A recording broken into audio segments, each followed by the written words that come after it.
Hello दोस्तों, स्वागत है सभी का हमारे YouTube चैनल में। दोस्तों आज के वीडियो में गणित से दर्ज डॉक्टर मनोहर की प्रश्नावली 5C के प्रश्न संख्या 11 से लेके 17 तक के प्रश्नों को बहुत ही आसान और यूनिक तरीके से हल करना सीखेंगे। और दोस्तों वीडियो को स्टार्ट करने से पहले मैं दोस्तों आप सभी को बता देना चाहता हूँ कि दोस्तों मैं प्रश्न संख्या 1 से लेकर 10 तक की वीडियो ऑलरेडी मैं बना चुका हूँ, जिसे दोस्तों आप मेरे चैनल के प्लेलिस्ट में जाके देख सकते हैं। तो दोस्तों जैसे कि हमारा प्रश्न संख्या 11 दिया है, उस समांतर श्रेणी के प्रथम 51 पदों का योग ज्ञात कीजिए जिसके दूसरे और तीसरे पद क्रमशः 14 और 18 हैं। तो दोस्तों हमें दोस्तों यहाँ पे समांतर श्रेणी के दोस्तों पदों का योग ज्ञात करने के लिए दोस्तों, हालांकि दोस्तों मैं जो है प्रश्न संख्या 1 से लेकर 10 तक की वीडियो में मैंने दोस्तों बता चुका हूँ सूत्र कि दोस्तों समांतर श्रेणी के पदों का योगफल का सूत्र क्या होता है। तो दोस्तों समांतर श्रेणी के पदों का योगफल को हम लोग SN से दर्शाते हैं। और दोस्तों SN बराबर क्या होता है, n/2 कोष्टक में 2a plus n-1 into D होता है। ये दोस्तों हमारा सूत्र होता है योगफल का।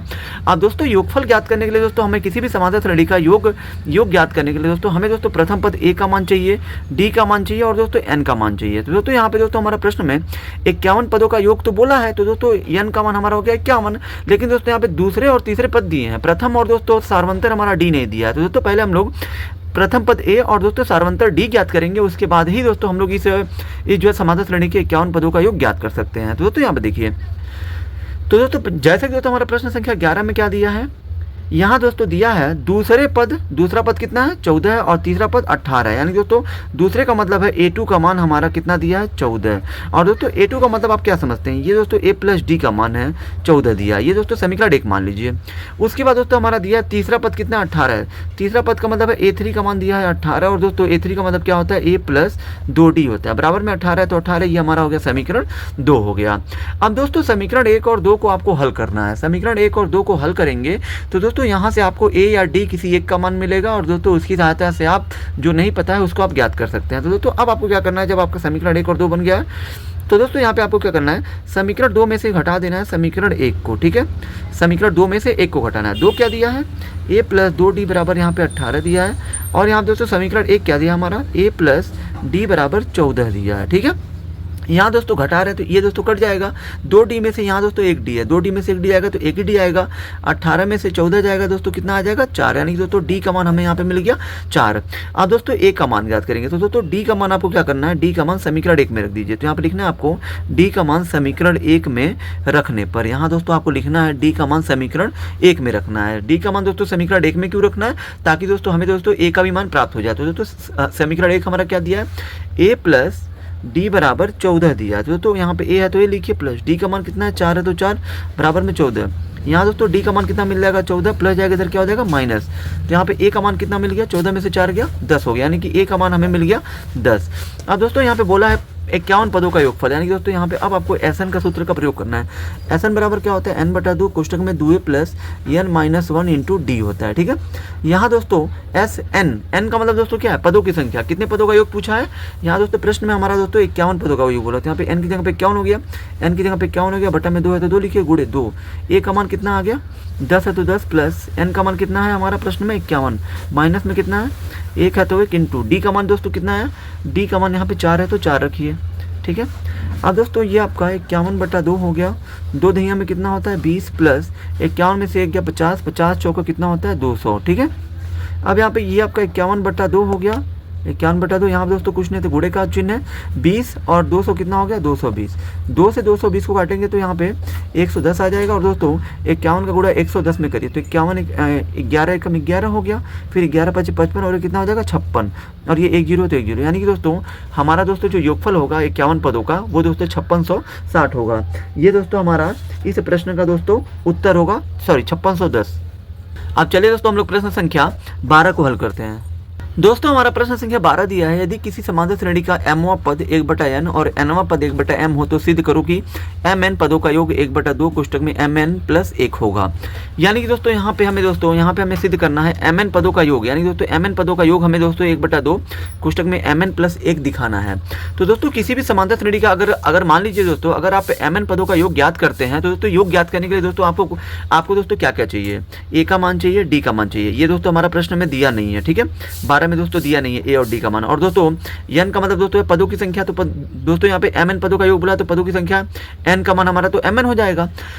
तो दोस्तों पहले हम लोग दोस्तों ए और डी का मान ज्ञात करेंगे, उसके बाद दोस्तों इस प्रश्न को हम लोग दोस्तों यहाँ पे सिद्ध करेंगे कि हाँ ये होगा कि नहीं होगा। ठीक है, अब दोस्तों यहाँ देखिए, हमें दोस्तों इस श्रेणी में दोस्तों प्रथम पद नहीं मालूम है और दोस्तों नहीं हमें यहाँ पे सार्वंतर डी, ए और डी का मान नहीं पता है। तो यहाँ पे दोस्तों आपको जो मान लेना है 12 में, मान लिया कि श्रेणी का प्रथम पद ए और सार्वंतर डी है। अब दोस्तों यहाँ पे आपको लिखना है प्रश्नानुसार। प्रश्नानुसार में दोस्तों आपको क्या लिखना है, प्रश्नानुसार में दोस्तों आपको वो लिखना है जो आपका प्रश्न में दिया है।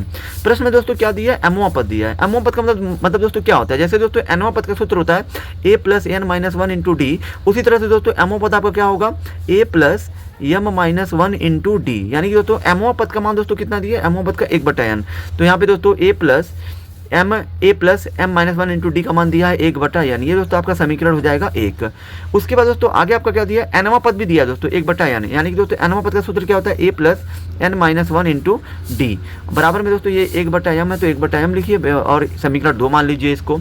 यहाँ दोस्तों हमारा प्रश्न में एमवा पद दिया है, तो दोस्तों एमवा पद का सूत्र होता है a plus m minus 1 into D का मान 1/n हो गया। और दोस्तों यहाँ पे देखिए दिया है एनवा पद का मान 1/m है, यानी दोस्तों एनवा पद का मतलब क्या है, a plus m minus 1 into D का मान 1/m है।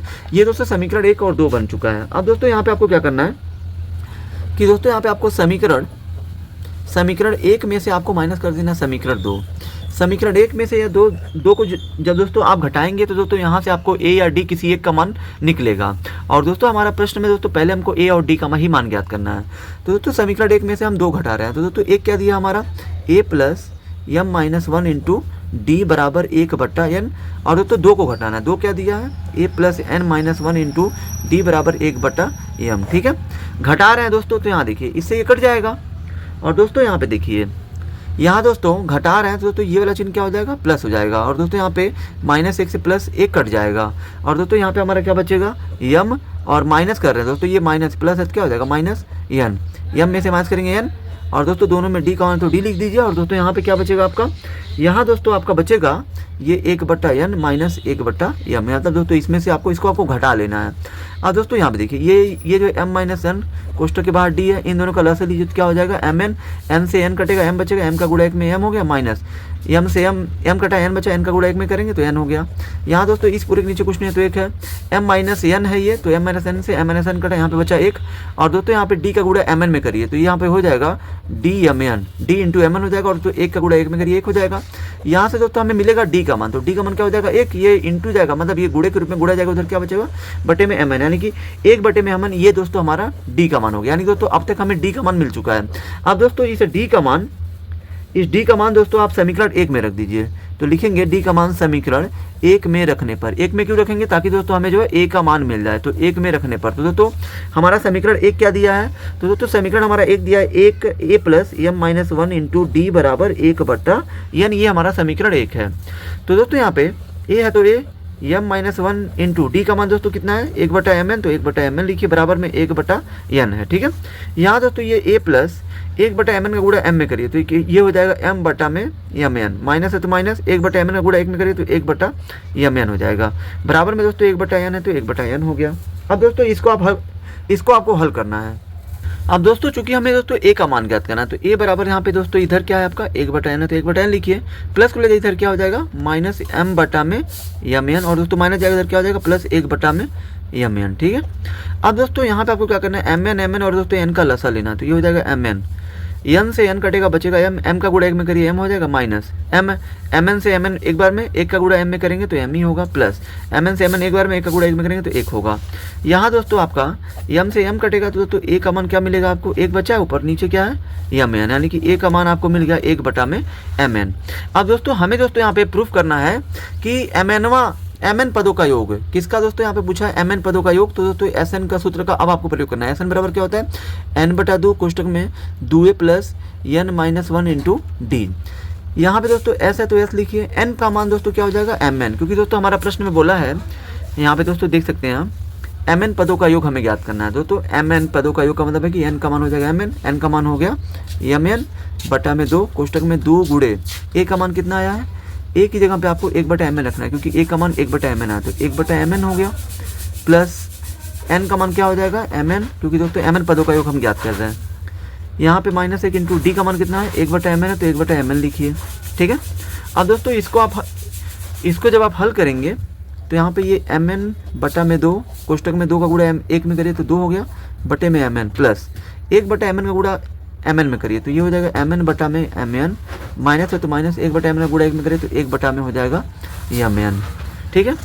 अब दोस्तों यहाँ पे देखिए, यहाँ फिर दोस्तों यहाँ पे देखिए, ये दोस्तों mn बटा में 2 हो गया। पहले आप कोष्टक को हल करिए। कोष्टक में क्या हल होगा, mn है और mn का लसा लीजिए तो ये हो जाएगा आपका mn। ठीक है।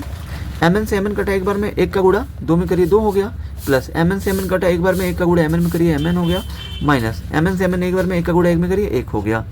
फिर दोस्तों यहाँ पे देखिए, ये आपका हो गया mn बटा में 2। यहाँ दोस्तों कुछ नहीं तो गुणे का चिन्ह है, 2 में से माइनस करेंगे 1 आएगा 1 और प्लस में mn है तो mn बटा में mn है। यहाँ दोस्तों mn से mn कट जाएगा तो दोस्तों ऊपर आपका दोस्तों क्या बचा है, ऊपर दोस्तों आपका बचा है 1 प्लस mn बटा में 2।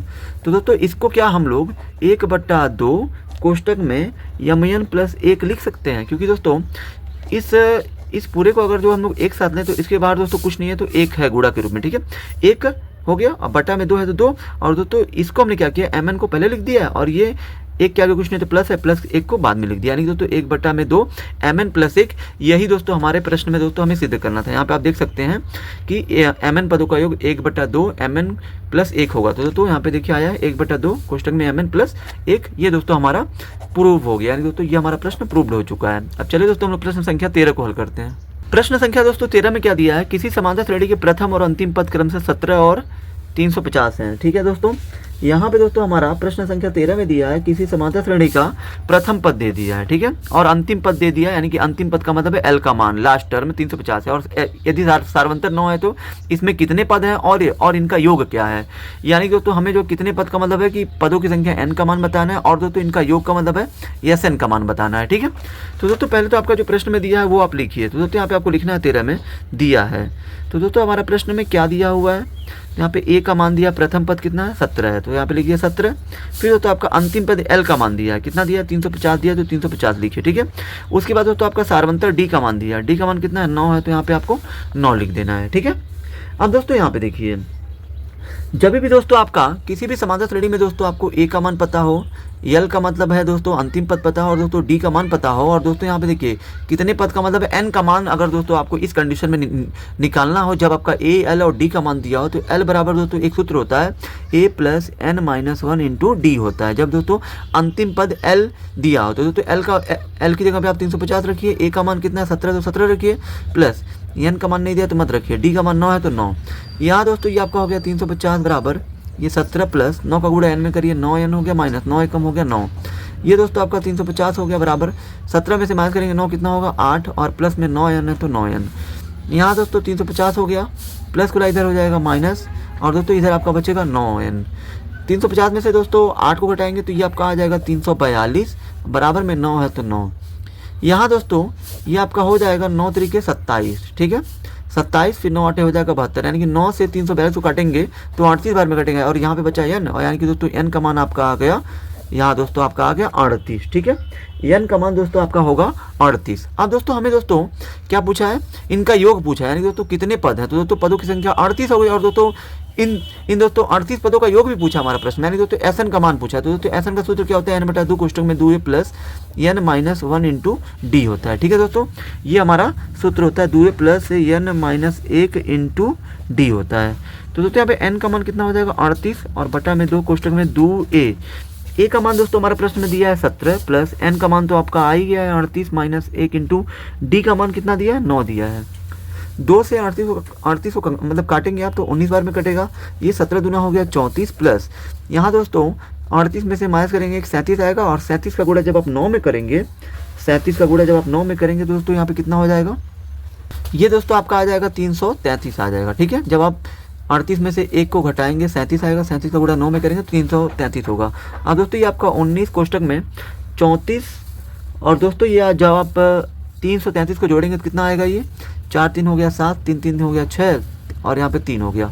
अब दोस्तों ये 19 और 367 का जब आप गुणा करेंगे तो दोस्तों ये आपका 6973 आएगा, यानी दोस्तों हमारा दोस्तों यस 38, यानी दोस्तों 38 पदों का जो योग होगा हमारा वो दोस्तों हमारा होगा 6973। ये हमारा इस प्रश्न का उत्तर होगा। अब चलिए दोस्तों हम लोग प्रश्न संख्या 14 को हल करते हैं।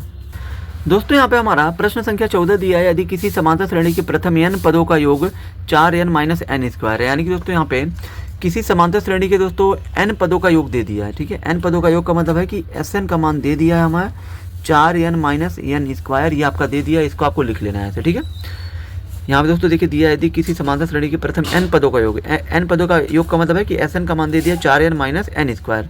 कह रहा है यहाँ पे इसका प्रथम पद अर्थात S1 क्या है, यानी कि दोस्तों जो हमारा S1 होगा वही हमारा प्रथम पद होगा। तो दोस्तों यहाँ पे देखिए, यहाँ आपको सिंपली से क्या करना है दोस्तों, प्रथम पद निकालने के लिए प्रथम पद या तो दोस्तों S1 क्या है पूछा। ठीक है दोस्तों, तो यहाँ पे आपको n का मान 1 लेना है। ठीक है, क्योंकि दोस्तों यहाँ पे n का मान 1 लेंगे तभी तो दोस्तों आपका जो है S1 निकलेगा। तो यहाँ पे देखिए, तब यहाँ पे एस एन की जगह कितना लेना है, 1 हो गया। S1 बराबर यहाँ पे 4 है तो 4 गुणे n का मान कितना लेना है, 1 माइनस n का मान कितना लेना है, 1 स्क्वायर है तो स्क्वायर। यहाँ दोस्तों ये आपको हो जाएगा 4 कम 4 माइनस 1 का स्क्वायर कितना हो गया, 1, यानी दोस्तों 4 में से 1 गया कितना आ जाएगा, 3, यानी कि दोस्तों S1 ही हमारा दोस्तों कौन होगा, A होगा, यानी कि प्रथम पद होगा। तो यानी कि दोस्तों हमारा प्रथम पद कितना हो जाएगा, 3। तो दोस्तों ये तो हमारा हल हो चुका है, इसका प्रथम पद क्या है, तो प्रथम पद हमारा 3 होगा। ठीक है, और दोस्तों पूछा है, और दोस्तों आगे पूछा प्रथम 2 पदों का योग क्या होगा, प्रथम 2 पदों का योग बोला, इसलिए दोस्तों यहाँ पे n का मान आपको 2 लेना है, यानी दोस्तों यहाँ पे आपको लिखना है n का मान 2 लेने पर, क्योंकि दोस्तों प्रथम 2 पदों का योग बोला है। तो दोस्तों इस n का मान 2 आपको इसी में रखना है। ठीक है, तो दोस्तों यहाँ पे s n की जगह पे 2 हो गया, फिर दोस्तों 4 गुणे, यहाँ पे 4 है ना, 4 और n के बीच में गुणे का चिन्ह है, n का मान कितना लेना है आपको, 2 माइनस n का मान कितना लेना है, 2, स्क्वायर है तो स्क्वायर। यहाँ दोस्तों 4 दूना कितना हो जाएगा, 8 माइनस 2 का स्क्वायर कितना होता है, 4, 8 में से 4 का कितना आ जाएगा, 4, यानी कि दोस्तों 2 पदों का यानी कि दोस्तों S2 का मतलब है सम ऑफ 2 टर्म, यानी कि 2 पदों का योग को हम लोग S2 से दर्शाएंगे, और दोस्तों 2 पदों का योग हमारे यहाँ पे कितना मिल गया, 4 मिल गया। यहाँ दोस्तों प्रश्न में हमारा और क्या बोला है, दूसरा पद क्या है, दूसरा पद भी पूछा है। तो दोस्तों यहाँ पे दोस्तों तब दूसरे पद को दोस्तों हम लोग A2 से दर्शाते हैं। A2 का मतलब दोस्तों होता है द्वितीय पद। कभी भी दोस्तों किसी भी समांतर श्रेणी में अगर दोस्तों आपको S1 का मान पता है और दोस्तों S2 का मान पता है, तो दोस्तों A2 यानी कि दोस्तों दूसरे पद के लिए आपको क्या करना है, द्वितीय पद के योग में से प्रथम पद के योग को आपको घटा लेना है। यानी कि द्वितीय पद का योग कितना 4 है, माइनस कर दीजिए S1 का मान कितना है, 3 है, तो 3, यानी कि दोस्तों हमारा 4 में से 3 गया 1, ये दोस्तों हमारा हो जाएगा दूसरा पद। यहाँ दोस्तों जो बोला था वो हो चुका है। अब दोस्तों आगे क्या बोला, इसी प्रकार तीसरे पद भी हमको बताना है, तीसरा पद बताना है, तीसरे 10वें और 9वें पद ज्ञात कीजिए। तो दोस्तों किसी भी समांतर श्रेणी का दोस्तों तीसरा पद अगर दोस्तों आपको ज्ञात करना है, तो दोस्तों तीसरे पद के लिए आप दोस्तों S3 का मान निकालिए। S3 का मतलब दोस्तों है 3 पदों का योग निकालिए। ठीक है, तो दोस्तों 3 पदों का योग का मतलब ये है कि ये जो Sn बराबर 4n माइनस एन स्क्वायर दिया है, यहाँ पे दोस्तों n की जगह पे आप 3 जब रखेंगे तो दोस्तों आपको जो 3 पदों का योग मिल जाएगा। तो दोस्तों 3 पदों का योग के लिए क्या हो जाएगा, 4 गुणे 3 माइनस 3 का स्क्वायर। तो दोस्तों ये 4 3 कितना हो जाएगा, 12 माइनस 3 का स्क्वायर कितना हो जाएगा, 9। तो दोस्तों 12 में से 9 गया कितना आ जाएगा, 12 में से 9 गया 3, यानी दोस्तों S3 का मान हमको कितना मिल गया, 3 मिल गया। ठीक है, अब दोस्तों यहाँ पे हमारा दोस्तों प्रश्न में बोला है कि इसका तीसरा पद क्या है, तो दोस्तों तीसरे पद का मतलब है A3। तो दोस्तों कभी भी तीसरा पद हमें दोस्तों निकालना है तो 3 पदों के योग में से माइनस कर दीजिए 2 पदों का योग। तो दोस्तों 3 पदों का योग हमारा कितना दिया, 3 दिया, माइनस 2 पदों का योग, यानी कि S2 का मान दोस्तों हमारा प्रश्न में देखिए कितना दिया, यहाँ पे S2 का मान दोस्तों कितना दिया, 4 दिया, तो यहाँ पे 4 रखिए, और दोस्तों 3 में से 4 नहीं घटेगा, उल्टा घटाएंगे तो -1 आ जाएगा, यानी कि दोस्तों हमारा जो तीसरा पद होगा वो -1 होगा। उसी प्रकार दोस्तों हमारा प्रश्न में बोला है कि दोस्तों यहाँ पे हमारा प्रश्न में बोला है 10वां पद भी बताइए। तो दोस्तों यहाँ पे आप देख सकते हैं हमारा प्रश्न में देखिए क्या बोला है, तीसरा पद तो हमको मिल गया, 10वें और 9वें पद ज्ञात कीजिए। तो दोस्तों 10वां पद के लिए क्या होता है, A + 9D होता है। तो दोस्तों हमारा प्रश्न में A का मान तो दोस्तों हमारा प्रश्न में आ ही गया है। यहाँ पे दोस्तों आप जो देख सकते हैं दोस्तों हमारा A का मान कितना है, 3 है। ठीक है, तो दोस्तों यहाँ पे आपको A की जगह पे 3 रख देना है, प्लस 9 है तो 9 गुणे D दोस्तों कैसे निकलता है, D का मान तो दोस्तों D के लिए क्या होता है, A2 - A1 होता है। तो दोस्तों यहाँ पे 3 है तो 3 प्लस 9 गुणे A2 का मान दोस्तों हमारा द्वितीय पद कितना है, तो दोस्तों द्वितीय पद में से प्रथम पद को घटाना है। द्वितीय पद दोस्तों हमारा प्रश्न में आप जो देख सकते हैं, दूसरा पद दोस्तों हमारा 1 है और दोस्तों ये प्रथम पद है A, या दोस्तों इसको दोस्तों हम लोग जो है A1 भी कहते हैं। तो दोस्तों हमारा दूसरा पद A2 का मान 1 हो गया और दोस्तों A1 का मान 3 हो गया। तो दोस्तों यहाँ पे आपको क्या करना है, A2 का मान 1 रखना है, माइनस A1 का मान 3 दिया है। ठीक है, यहाँ पे 3 हो गया, यहाँ दोस्तों प्लस 9 गुणे 1 में से 3 नहीं जाएगा तो उल्टा करेंगे -2 आएगा, और दोस्तों यहाँ पे 3 प्लस गुणे माइनस क्या होता है, -9 दूना कितना हो जाएगा 18, और दोस्तों 3 में से 18 नहीं घटेगा तो उल्टा घटाएंगे तो -15, यानी कि दोस्तों आपका A10 का मतलब है कि 10वां पद आपको मिल गया 15 मिल गया। ठीक है, ये दोस्तों आपका 10वां पद हो जाएगा -15। अब दोस्तों हमें दोस्तों प्रश्न में दोस्तों पूछा है कि nवां पद क्या होगा, यानी कि a nवां पद। तो दोस्तों nवां पद के लिए दोस्तों आपका सूत्र जानते ही आप क्या होता है, nवां पद बराबर क्या होता है, a plus n-1 into D होता है। तो दोस्तों a का मान हमारा प्रश्न में कितना है, a का मान 3 है, प्लस nवां पद की जगह पे n ही रहेगा इंटू डी। सारवंतर दोस्तों हमारा कितना आया, यहाँ तो दोस्तों आप देख सकते हैं कि डी सारवंतर के लिए हमने क्या किया, a2 - a1 दोस्तों हल किया तो कितना आ रहा है -2। यानी दोस्तों हमारा ये सारवंतर हमारा डी का मान क्या होता है, a2 माइनस मतलब द्वितीय पद में से प्रथम पद को घटाते हैं, जो आता है वही हमारा डी का मान होता है। तो दोस्तों द्वितीय पद में से प्रथम पद को घटाने में कितना आ रहा है, -2। तो यहाँ पे डी की जगह पे -2 रहेगा। यहाँ दोस्तों ये आपका 3 हो गया, प्लस माइनस क्या हो गया, -2 का गुणा n में करिए 2n हो गया, माइनस क्या हो जाएगा, प्लस 2 एकम कितना हो जाएगा 2, और दोस्तों यहाँ पे 3 और 2 कितना हो जाएगा 5, और माइनस में हो जाएगा 2n। यानी कि दोस्तों ये हमारा, यहाँ दोस्तों आप क्या करिए, -2n को पहले लिख दीजिए और दोस्तों प्लस ये 5 को बाद में लिख दीजिए। यानी कि दोस्तों यहाँ पे हमारा a-nवां पद दोस्तों हमारा हो जाएगा -2n प्लस 5। तो दोस्तों प्रश्न में दोस्तों आपका दोस्तों क्या क्या पूछा था, यहाँ दोस्तों प्रश्न में आपका पूछा था प्रथम पद। प्रथम पद दोस्तों हमारा कितना आया है, यानी कि दोस्तों हमारा प्रथम पद हमारा कितना आया था, 3 आया था। और दोस्तों हमारा फिर क्या पूछा था, 2 पदों का योग, यानी कि दोस्तों S2 का मान पूछा था, यानी कि 2 पदों का योग कितना आया था, 4 आया था। फिर दोस्तों हमारा दूसरा पद भी पूछा, दूसरा पद का मान दोस्तों कितना आया है, 1। फिर दोस्तों यहाँ पे हमें तीसरा पद भी पूछा गया था, तो दोस्तों तीसरा पद दोस्तों हमारा कितना आया, -1। और दोस्तों हमें 10वां पद, यानी कि दोस्तों ये 10 का मान पूछा गया था, 10वां पद दोस्तों कितना आया, 15। और दोस्तों हमसे पूछा गया था an का मान, और दोस्तों an का मान तो यहाँ पे आई क्या है, -2n प्लस 5। ये दोस्तों सारे हमारे इस प्रश्न के उत्तर होंगे। अब चलिए दोस्तों हम लोग फटाफट क्वेश्चन नंबर 15 को हल करते हैं। दोस्तों हमारा प्रश्न संख्या 15 है, निर्माण कार्य से संबंधित किसी ठेके में एक निश्चित तिथि के बाद कार्य को विलंब से पूरा करने के लिए जुर्माना लगाने का प्रावधान इस प्रकार है, पहले दिन के लिए 200, दूसरे दिन के लिए 250, तीसरे दिन के लिए 300 इत्यादि। अर्थात प्रत्येक उत्तरोत्तर दिन का जुर्माना अपने से ठीक पहले दिन के जुर्माने से 50 रुपया अधिक है। एक ठेकेदार को जुर्माना के रूप में कितनी राशि अदा करनी पड़ेगी यदि वह इस कार्य में 30 दिन का विलंब कर देता है। यानी कि दोस्तों कोई भी ठेकेदार है जो दोस्तों एक काम करवा रहा है, लेकिन दोस्तों उस काम में दोस्तों विलंब होने पर दोस्तों ठेकेदार के ऊपर दोस्तों जुर्माना पहले दिन अगर पहले दिन अगर जो लेट करता है, मतलब एक दिन अगर लेट करता है तो 200 रुपया, दूसरे दिन करेगा तो दोस्तों 50 रुपया और बढ़ के 250 रुपया हो जाएगा, तीसरे दिन करता है दोस्तों लेट तो उसको जो है तीसरे दिन उसको जो 300 रुपया देना पड़ेगा। यानी कि दोस्तों हर एक जुर्माना दोस्तों अपने से ठीक पहले वाले जुर्माने से 50 रुपया अधिक है। जैसे 250 रुपया अपने से ठीक पहले वाले से 50 रुपया अधिक है, 300 अपने से ठीक पहले से 50 रुपया अधिक है, इस प्रकार है। अगर दोस्तों मान लीजिए ठेकेदार अगर दोस्तों 3 दिन का विलंब कर देता है, यानी दोस्तों काम करने में देरी कर देता है, तो दोस्तों उसे जो कुल कितना जुर्माना देना पड़ेगा। कुल जुर्माना का मतलब दोस्तों है कि हमें दोस्तों यहाँ पे SN का मान बताना है, यानी कि दोस्तों 30 दिन का मतलब जुर्माने का दोस्तों योग हमें बताना है।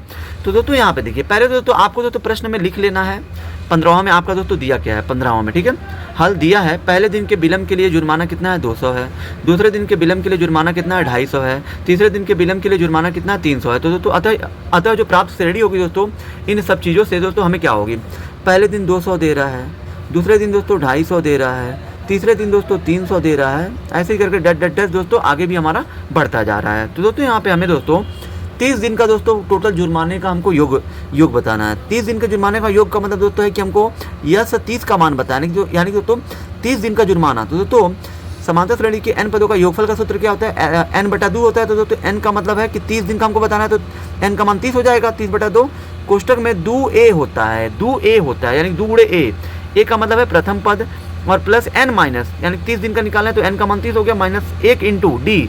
सारवंतर दोस्तों सबके बीच में दोस्तों कितने का अंतर है, 50 का अंतर है, तो सारवंतर हमारा हो गया, यानी कि डी का मान हो गया 50।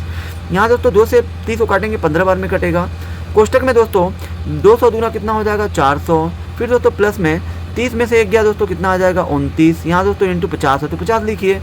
ये दोस्तों आपका 15 हो गया, ब्रैकेट में 400 प्लस 29 का गुणा 5 में करिए, 5 9 45, 5 9 10 4 14, यानी दोस्तों ये आपका 1450 हो गया।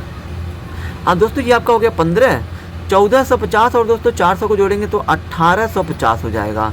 अब दोस्तों इस कोष्टक में कुछ हल नहीं करना है, तो दोस्तों इन दोनों का जब आप गुणा करेंगे 1850 और 15 का, तो दोस्तों ये आपका 27,750 आ जाएगा। यानी कि दोस्तों अगर कोई ठेकेदार दोस्तों 30 दिन तक अगर दोस्तों देरी करता है, यानी कि दोस्तों विलंब करता है, तो दोस्तों जुर्माने के रूप में उसे दोस्तों 27,750 रुपया देना पड़ेगा। ये दोस्तों विलंब शुल्क होगा जो उसे देना पड़ेगा। तो चलिए दोस्तों अब हम लोग प्रश्न संख्या 16 को हल करते हैं। दोस्तों हमारा प्रश्न संख्या 16 है। किसी स्कूल के विद्यार्थियों को उनके समग्र शैक्षिक प्रदर्शन के लिए 7 नगद पुरस्कार देने के लिए 700 रुपये की राशि रखी गई है। यदि प्रत्येक पुरस्कार अपने से ठीक पहले पुरस्कार से 20 रुपये कम है तो प्रत्येक पुरस्कार का मान ज्ञात कीजिए।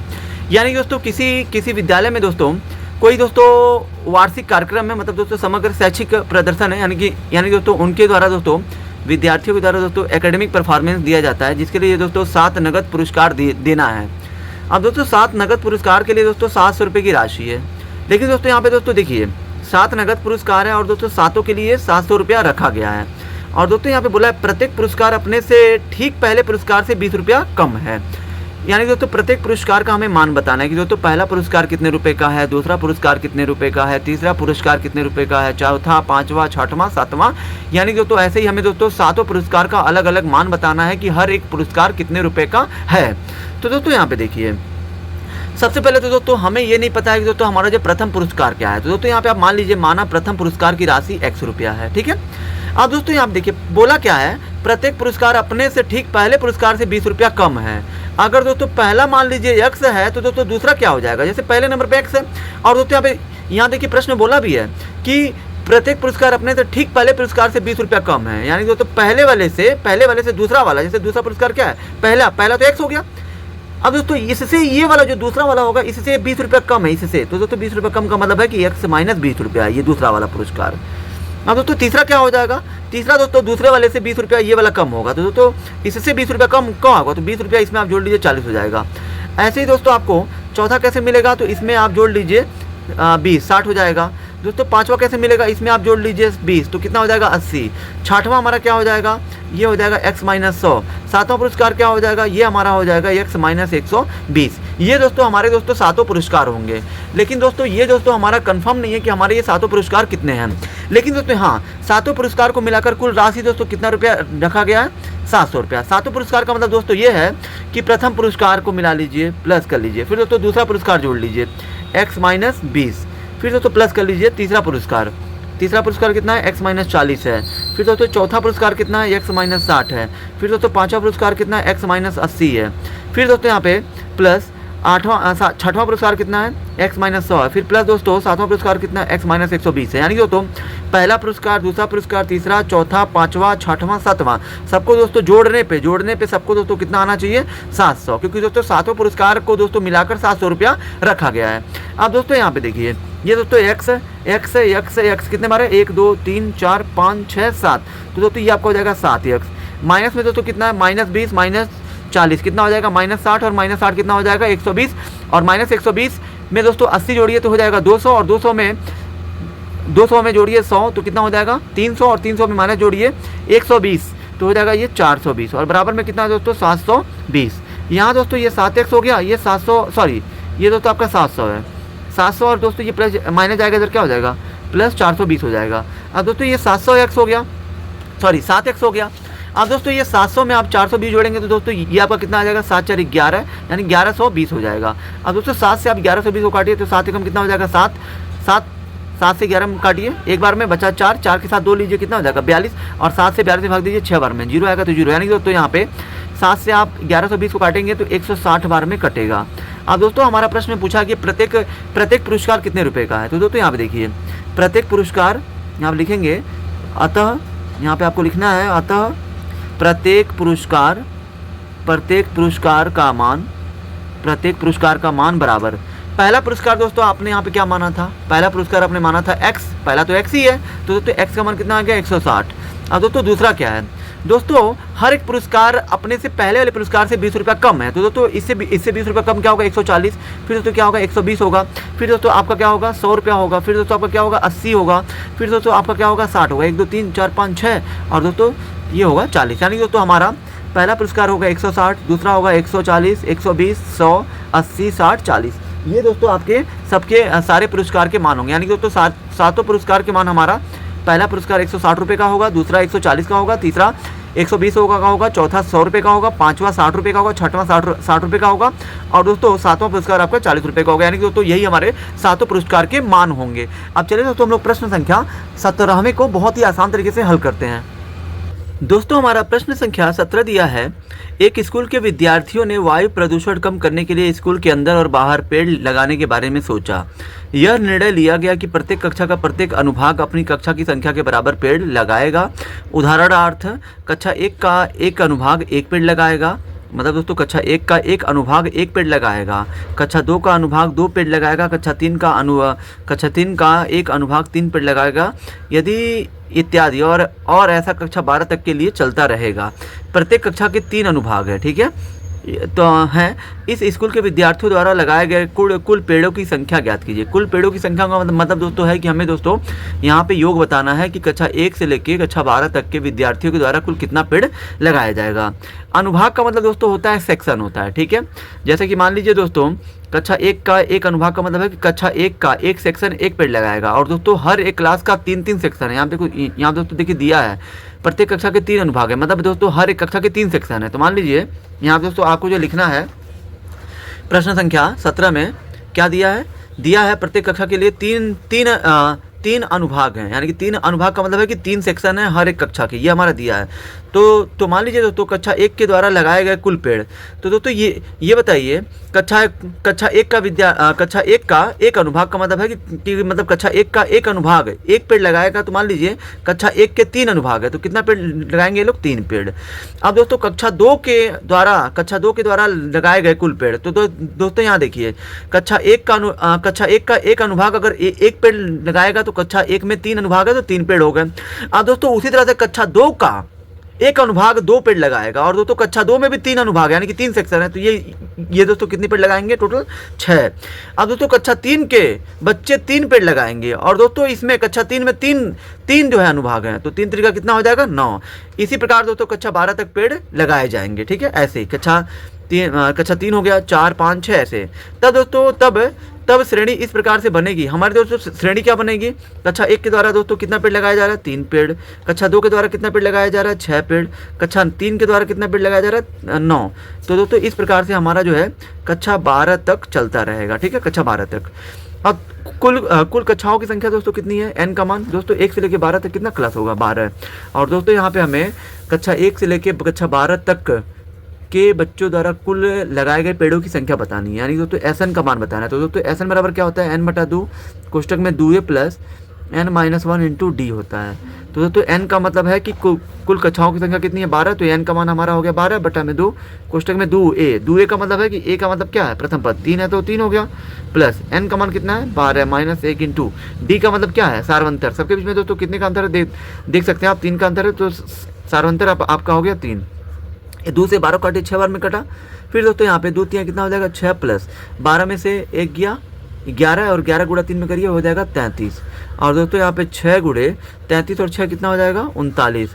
और दोस्तों ये 6 9 कितना हो गया? 54 को 4 हासिल 5, 6 3 18 और 18 5 कितना हो जाएगा? 23।